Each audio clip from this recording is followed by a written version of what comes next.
Jorge, começaria por si, olhando para este suposto plano de paz. A Rússia não confirma que ele existe, os Estados Unidos também não. Zelensky diz que o recebeu e que espera poder discuti-lo com Donald Trump ou com os Estados Unidos nos próximos dias. Afinal, em que é que ficamos? Obviamente, tendo em conta que falamos de um plano que era em tudo prejudicial para a Ucrânia e que cedia, no fundo, a todas as exigências de Putin.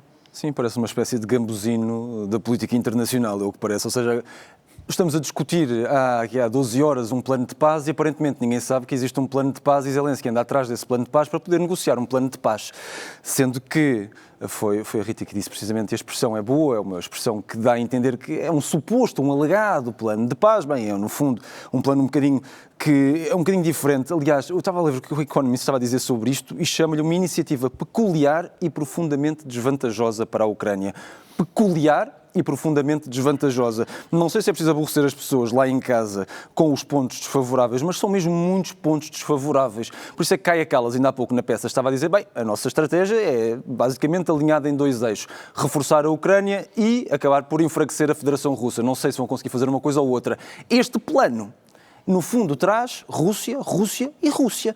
Traz Rússia no que diz respeito àquilo que é a quebra do exército ucraniano, traz Rússia no que diz respeito a mais território para a Federação Russa, traz Rússia no que diz respeito à questão de que é que a Ucrânia deve ou não deve ter a nível de tropas e de armamento no seu território, traz Rússia no nível político, cultural e religioso, e eu só vejo Rússia neste plano. Portanto, se efetivamente Steve Witkoff, que aparentemente também já disse e esteve reunido, dizendo que é importante que os europeus também estejam envolvidos neste processo, bem, mas o que me parece é que neste loop todo de discussão e negocial, os europeus foram cortados, a Ucrânia foi cortada e aparentemente Witkoff reúne-se com Dmitriev.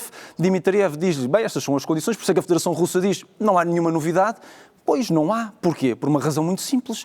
Voltamos ao dia 0, ou ao dia 1, ou ao dia 2, ou ao dia 3. Estamos no mesmo dia em que a Federação Russa continua a dizer exatamente a mesma coisa, extraordinariamente coerente, temos que lhe tirar o chapéu relativamente a isso, e os Estados Unidos da América pressionam, e no momento em que podem conseguir retirar alguma coisa da Federação Russa, mostram num momento de fraqueza, ainda por cima política de Zelensky, com os escândalos de corrupção, num momento que não é forte para Zelensky, dizem, bem, então, se calhar toda aquela estratégia para enfraquecer a Federação Russa, nós podemos aceitar, no fundo, dar-lhe o bolo. E eu não sei se a Ucrânia vai querer. Parece-me claramente que não, que esse bolo seja atribuído à Federação Russa. Os europeus também já disseram que não.